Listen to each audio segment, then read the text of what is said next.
Welcome students, स्वागत है आपका मेरे चैनल पे। आज हम account and it's terminology class 11 उसका पार्ट 2 जो है उसके बारे में डिस्कशन करेंगे। ओके, तो डायरेक्टली हम ये चैप्टर जो है स्टार्ट करते हैं। पहली स्लाइड यहाँ पे आ रही है, use of accounting information and there needs, उसके बारे में यहाँ पे डिस्कशन करेंगे। ओके, तो उसमें पहला पॉइंट है मैनेजमेंट। तो यहाँ पे मैनेजमेंट के अंदर बात करें तो कोई भी कंपनी हम फॉर्म करते हैं तो उसमें शेयर होल्डर जो है उसको हम ऑनर की तरह ट्रीट करेंगे। फिर जो बोर्ड ऑफ डायरेक्टर्स है वो मैनेजमेंट को अंडरटेक करेंगे। यहाँ पे जो पॉलिसी है उसमें जो यहाँ पे उसके इफेक्ट जो देखने को मिलेगी, उसमें जो डिसीजन लिए जाएंगे वो अकाउंट के अंदर रिफ्लेक्ट होने वाले हैं। फिर भले ही वो गोल अचीव हो या ना हो, वो इन्फॉर्मेशन जो है हम अकाउंट से ऑब्टेन करते रहेंगे, मतलब यहाँ से प्राप्त करते रहेंगे। उनका मेन जो एम यही था कि गोल जो है क्या है कि पहले तो उसको गोल को डिटरमाइन करेंगे, प्लानिंग और कंट्रोल के थ्रू उसको जो है उसको अचीव करने की कोशिश करेंगे। यहाँ पे दूसरे टाइप के वेरिएंस जो है उसको आइडेंटिफाई करेंगे जो बीच में आते रहते हैं। फिर रिज़ल्ट जो है वो उसका अंदाज़ा लगाएंगे कि क्या रिज़ल्ट मिलने वाले हैं, करेक्टिव मेजर लेंगे, रिपीटेशन जो है दूसरे वेरिएंस का उसको टालेंगे। और इस तरह से हम कह सकते हैं कि अकाउंट जो एक बेस्ट टूल है टू एफिशिएंसी जो है कोई भी मैनेजमेंट के उसको मेजर करने का। और मैनेजमेंट में हम इंटरनल यूज़र को क्लासीफाई भी करेंगे। इस तरह से अकाउंट जो है मैनेजमेंट में इम्पोर्टेंट चीज़ है। दूसरी स्लाइड यहाँ पे आ रही है शेयर होल्डर। तो लीगल प्रोविज़न के हिसाब से मैनेजमेंट जो है उनको एक क्लैरिफाइड कॉपी जो रहती है अकाउंट की वो शेयर होल्डर को भेजनी होती है। वो भी प्रिस्क्राइब्ड टाइम, मतलब कि टाइम जो दिया गया है उसके अंदर ही वो भेजनी होती है। दूसरी बात कि शेयर होल्डर जो है उसको एनालाइज करेंगे, फाइनेंशियल और नॉन फाइनेंशियल जो इन्फॉर्मेशन रहती है उनको देखेंगे, अंडरटेक करेंगे, उसका रिव्यू लेंगे और डिसीजन जो है इन्वेस्टमेंट के रिगार्डिंग उस कंपनी में करना है या नहीं करना है, वो इन्वेस्टमेंट का डिसीजन भी वो लोग लेंगे। तो उससे ये लोग ये सीखेंगे कि जो डेवलपमेंट और फोरकास्ट जो होने वाला है कंपनी का, मतलब कि जो भविष्य है कंपनी का, उसके रिगार्डिंग डिसीजन भी वो लोग लेंगे। मतलब कि शेयर होल्डर यहाँ पे इन्वेस्टमेंट करेंगे कि नहीं करेंगे वो अकाउंट से ही उनको पता चलेगा। अभी जो डिसीजन जो है वो उनको मतलब कि उसमें रहना है नहीं रहना है, शेयर्स कंपनी के बेचने हैं नहीं बेचने हैं, ऐसी इंफॉर्मेशन जो है मतलब कि उसका जो डिसीजन है वो अकाउंट के ऊपर से लिया जाएगा। तो इसलिए कंपनी जो है आजकल उसने चालू कर दिया है कि वो अपने अकाउंट की इंफॉर्मेशन जो है वो भेज रही है। एनवायरमेंटल प्रोटेक्शन के लिए ये सब कुछ काम जो है वो ईमेल से हो रहा है। मतलब कि आजकल पेज वेस्ट नहीं होते हैं, लेकिन जितने भी शेयर होल्डर है उसको ईमेल से ये कॉपी सेंड होती है। तीसरा पॉइंट यहाँ पे है पोटेंशियल शेयर होल्डर। तो ये कैटेगरी रहती है शेयर होल्डर की जो हमेशा कंपनी के शेयर खरीदने के लिए डिज़ायर रहते हैं, मतलब कि बेचैन रहते हैं। दूसरी बात कि वो जब कंपनी में इन्वेस्टमेंट करते हैं तो वो डिसाइड भी कर सकते हैं कि उसका रिटर्न कितना मिलने वाला है, उसका एक्सपेक्टेशन क्या रहने वाला है। वो हमेशा कंपनी के अकाउंट इंफॉर्मेशन जो है उनका यूज़ करके ये डिसीजन लेते हैं। फोर्थ पॉइंट यहाँ पे है क्रेडिटर्स। तो क्रेडिटर्स यहाँ पे दो टाइप के, एक शॉर्ट टर्म क्रेडिटर्स है और एक लॉन्ग टर्म क्रेडिटर्स है। शॉर्ट टर्म क्रेडिटर्स वो है कि जो गुड्स की सप्लाई करते रहते हैं बिजनेस के एंटरप्राइज को। और दूसरी बात कि यहाँ पे लॉन्ग टर्म जो क्रेडिटर्स हो गए वो फाइनेंशियल इंस्टीट्यूशन रहेगी या तो डिबेंचर होल्डर रहेंगे जो कंपनी को अपनी चीज़ें बेचते रहेंगे और कंपनी से जो अपना ड्यू रहेगा वो बाद में फ्यूचर में फिर से प्राप्त करते रहेंगे, मतलब कि गेन करते रहेंगे। यहाँ पे जो उनका अकाउंट है वो पब्लिश होता है, उसके अंदर ये सभी जैसे कि इकोनॉमिक कंडीशन क्या है, अर्निंग कैपेसिटी कंपनी की क्या है, फ्यूचर अर्निंग कैपेसिटी क्या रहेगी, प्रेजेंट में कितनी रहेगी, और सब चीज़ें उसमें पब्लिश होती है। वो कंपनी की रहती है जो ऐसे फाइनेंशियल इंस्टीट्यूशन से या डिबेंचर होल्डर से जो है गुड्स खरीदती रहती है। नेक्स्ट स्लाइड में आ रहा है एम्प्लॉय। तो कंपनी का जो अकाउंट रहता है उसमें एम्प्लॉय जो है उसकी इंफॉर्मेशन कलेक्ट करके सैलरी इंप्रूवमेंट, बोनस और जॉब सेफ्टी के रिगार्डिंग जो है वो डेटा उसको मिल जाता है। और दूसरी बात कि प्रॉफिट जो रहता है कंपनी का उसी के हिसाब से एम्प्लॉय जो है डिमांड कर सकते हैं। और मैनेजमेंट भी उसी के हिसाब से उसकी कंडीशन देख के, मतलब कि बिजनेस की सिचुएशन देख के वो जो है अपना अंदाज़ा लगाते हैं और उनके हिसाब से वो शेयरिंग कंट्रीब्यूशन जो है या तो डिविडेंड जो देना होता है कंपनी को वो दे सकते हैं। और उनकी सर्विस भी यहाँ पे देखी जाती है, डेवलपमेंट कंपनी का देखा जाता है और उसी के हिसाब से एम्प्लॉय के साथ जो है डील की जाती है उनकी सैलरी के बारे में, उनकी बोनस के बारे में या तो जॉब सेफ्टी के रिगार्डिंग एक्स्ट्रा फैसिलिटी के बारे में। नेक्स्ट स्लाइड में आ रहा है टैक्स अथॉरिटीज़। तो यहाँ पे अलग अलग टाइप के जो टैक्स है कंपनी को जो है गवर्नमेंट को पे करना होता है, उसके अलग अलग यहाँ पे नेम है। और इसको कलेक्ट करने के लिए हर साल बजट भी गवर्नमेंट डिक्लेयर करती है, उनके लिए प्रोविज़न बनाती है। और दूसरी बात कि टैक्स पेमेंट में लायबिलिटीज़ जितनी भी रहने वाली है वो लायबिलिटीज़ भी कंपनी को मिल जाती है गवर्नमेंट के द्वारा। और यहाँ पे जब अकाउंट बनता है तो उसमें कितना उसने टैक्स पे किया वो सब कुछ उसमें दिखाना पड़ता है। और ये टैक्स अथॉरिटीज़ जो है मतलब कि गवर्नमेंट है इन द सेंस वो उसको चेक भी करती है।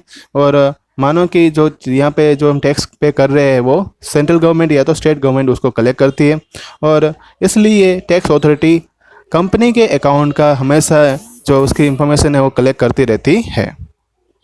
नेक्स्ट स्लाइड में आ रहा है कस्टमर। तो कस्टमर जो है वो बिजनेस के अंदर एक सिग्निफिकेंट कंपोनेंट जो है प्रॉफिट क्रिएशन के लिए माना जाता है। कोई भी जो मार्केट एग्जिस्ट करता है वो सेलर का मार्केट नहीं है, मतलब वो खरीदार का मार्केट है। मतलब कि जब कस्टमर ही नहीं होगा तो हम क्या चीज़ बेचेंगे, इसलिए यहाँ पे कस्टमर जो है उनका अलग अलग जो है प्रिवेलिंग यहाँ पे किया गया है। और दूसरी बात की उसको ये बात पता होनी चाहिए, मतलब उसको सभी टाइप के राइट्स है उसके बारे में अवेयरनेस होनी चाहिए कस्टमर को।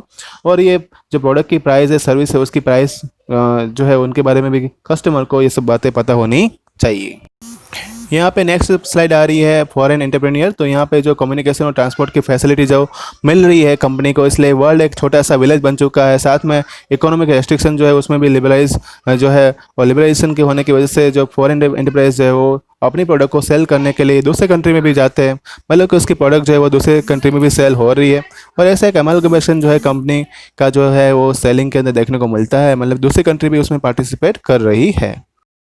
तो हम कह सकते हैं कि फॉरेन एंटरप्रेन्योर जो है वहाँ पे डिसीजन जो लेगा, मतलब कि एग्जीक्यूट करेगा, उसके ऊपर चेक करेगा, फिर जो सोलेंसी, लिक्विडिटी और प्रॉफिटेबिलिटी के ऊपर जो डिसीजन लेगा उसमें अकाउंट है का इंपॉर्टेंट रोल प्ले करेगा। नेक्स्ट स्लाइड में आ रहा है रेगुलेटरी बॉडीज़। तो यहाँ पे कंपनी जो है उनका जो एक बिजनेस जो रहता है उसके ऊपर कंट्रोल है गवर्नमेंट का रहेगा या तो रेगुलेटरी बॉडी का रहेगा, जो भी गवर्नमेंट ने बनाई हुई होगी। तो इस तरह से कोई भी अगर कोई भी टाइप की एक्टिविटी यहाँ पे बिजनेस की एक्टिविटी कंपनी करती है तो उसका कोई भी लॉस जो है वो कॉमन पब्लिक, मतलब कि जो जनरल पब्लिक रहती है उनको एक भी टाइप का फाइनेंशियल लॉस जो है वो नहीं होता है, या चाहे वो कोई भी कंपनी एक्टिविटी यहाँ पे करती रहे। दूसरी बात कि उनके लिए कौन सी ऐसी इंस्टीट्यूशन बनाई गई है। तो यहाँ पे SEBI मतलब कि security and exchange board of India, IRDA मतलब कि इंश्योरेंस रेगुलेटरी डेवलपमेंट अथॉरिटी, ये दोनों उसके लिए काम करती है। और ये जो है किसी भी कंपनी में अगर अकाउंट में गाइडलाइन की ज़रूरत है, रूल्स की ज़रूरत है, तो उनके बारे में प्रिपरेशन करके उनको गाइडलाइन प्रोवाइड करती है। नेक्स्ट स्लाइड में आ रहा है प्रोफेशनल बॉडी। तो यहाँ पे अकाउंट जो प्रिपेयर करता है उसको हम प्रोफेशनल बोलते हैं, और अकाउंटिंग एक प्रोफेशन है। तो इस तरह से अगर अच्छे मैनेजमेंट की बात करें तो यहाँ पे हर एक कंट्री जो है उसमें प्रोफेशनल बॉडी रहती है। 14 मतलब कि यहाँ पे 1949 से हम बात करते हैं तो ऐसे इंस्टीट्यूशन ऑफ चार्टर्ड अकाउंटेंट जो है इंडिया के अंदर, वो भी अकाउंटिंग प्रोफेशन यहाँ पे अपने कंट्री में कर रहे हैं। मतलब कि जितनी भी कंपनियाँ पुरानी है उसमें भी इसी तरह से रूल्स और गाइडलाइन के साथ ही अकाउंट प्रिपेयर होता है। और इसी तरह से जो है एक बॉडी रहती है जो इसमें गाइडलाइन या तो अकाउंटिंग स्टैंडर्ड जो है वो पहले डिटरमाइन करती है, और इनकी यूनिफॉर्मिटी और इंटीग्रेशन जो है वो मेंटेन रहता है जब भी कोई अकाउंट यहाँ पे प्रिपेयर होता है। नेक्स्ट स्लाइड में आ रहा है टर्मिनोलॉजी ऑफ अकाउंटिंग, मतलब कि ये इंपॉर्टेंट पार्ट रहेगा। इसमें बहुत सारी डेफिनेशन है जिसका हम अकाउंट के जो सम काउंट करने वाले हैं उसके अंदर ये सभी वर्ड जो है उस आने वाला है बीच में, तो उनके बारे में हमें जो इन्फॉर्मेशन होना है उसके बारे में नॉलेज होना ज़रूरी है, तभी वो सम हम काउंट कर पाएंगे। वरना फिर थोड़ी बातें अगर अधूरी रहेगी, मतलब अधूरा जो अगर ज्ञान रहेगा, अधूरी नॉलेज रहेगी, तो सीधी बात है कि वो सब नहीं अटेम्प्ट कर पाएंगे। तो सभी डेफिनेशन को अपने दिमाग में जो है ध्यान में रखें, और ये बहुत ही इम्पोर्टेंट ये डेफिनेशन है अकाउंटिंग के अंदर, इसके बारे में आपको पता होना ज़रूरी है। पहला पॉइंट यहाँ पे आ रहा है बिजनेस ट्रांजैक्शन। तो बिजनेस ट्रांजैक्शन मतलब कि जब एक्सचेंज करते हैं प्रोडक्ट और सर्विस का बिटवीन 2 और मोर पर्सन, मतलब कि कम से कम 2 पर्सन रहते हैं, बायर और सेलर, और उससे ज़्यादा पर्सन के बीच में ये एक्सचेंज होने वाला है। इसमें हम कैश या तो क्रेडिट के फॉर्म में, मतलब कि बाद में भी मिल सकता है पैसा, तो उसको ऑन क्रेडिट बोलते हैं। तो उसी के हिसाब से जो एक जो है बिजनेस ट्रांजैक्शन उसको कह सकते हैं।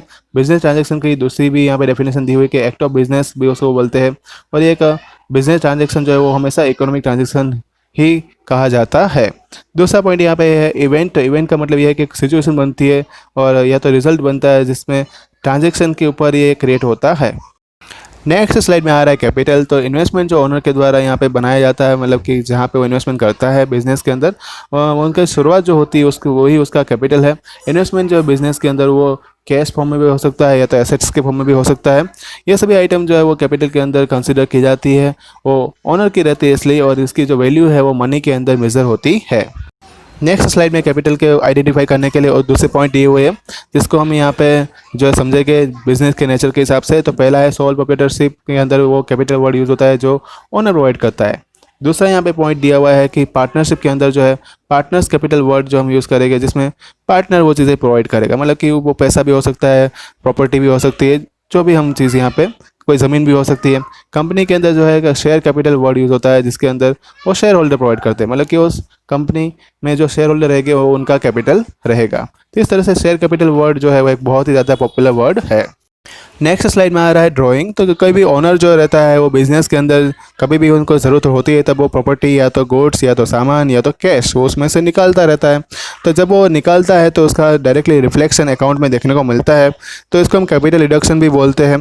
दूसरी बात कि यहाँ पे जो ये अगर पैसा जो डिडक्ट होगा या तो गुड्स या सामान जो है थोड़ा डिडक्ट होने वाला है, उनको इनके लिए एक अलग अकाउंट बनाए गए, उनको ही बोलते हैं ड्राइंग अकाउंट। लायबिलिटीज़ मतलब कि यहाँ पे जो खर्चे होने वाले हैं, यहाँ पे बिज़नेस के ऊपर जो अमाउंट हमें पे करना होता है ऑन क्रेडिट के ऊपर, मतलब कि जब सामान या तो एसेट्स हम खरीदते हैं तो बाद में उसका पैसा जो मैं उधार रखा हुआ था उनको बाद में पैसा पे तो करना पड़ेगा ना। तो ये एक उनको अमाउंट जो है वो फ्यूचर में कंपनी पे करेगी। और एक लायबिलिटीज़ जो है इसलिए उसको ट्रीट करते हैं क्योंकि जब तक वो पेड नहीं करता तब ये बोझ के फॉर्म में रहेगा कंपनी के ऊपर, इसलिए ये खर्च कंपनी के नाम पे ही रहेगा। तो लायबिलिटीज़ एक अमाउंट शो करता है बिजनेस के अंदर जो हमें फ्यूचर में पे करना होगा। नेक्स्ट स्लाइड में आ रहा है इंटरनल लायबिलिटीज़ और एक्सटर्नल लायबिलिटीज़, इन दोनों के बारे में यहाँ पे क्लियर बात करेंगे। तो जिसमें अकाउंटिंग के अंदर हम बात करें तो बिज़नेस और ओनर जो रहता है उनको एक सेपरेट एंटिटी में रखा जाता है। जब भी कोई बिज़नेस होता है उसमें उसका ओनर जो रहता है वो कोई कैपिटल बिजनेस को प्रोवाइड करता है तो वो एक इंटरनल लायबिलिटीज़ के फॉर्म में आएगा। लेकिन जब बिज़नेस के अंदर कोई चीज़ हम किसी को पे कर रहे हैं थर्ड पार्टी को, और उसने जो हमसे पहले से उसने हमें पैसा दिया हुआ था, तो हमें उसका सामान या तो प्रॉपर्टी या तो एसेट्स या तो सर्विस के हिसाब से उसको पे करना पड़ेगा पैसा। तो यहाँ पे जो चीज़ हम उसको पे करेंगे वो एक एक्सटर्नल लायबिलिटीज़ के फॉर्म में उसको कंसिडर हम करेंगे।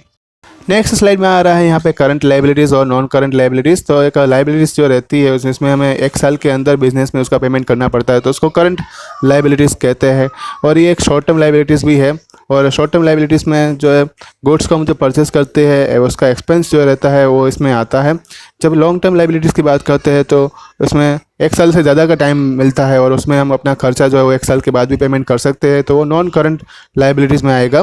नॉन करंट लायबिलिटीज़ को हम लॉन्ग टर्म लायबिलिटीज़ भी बिजनेस के अंदर कह सकते हैं।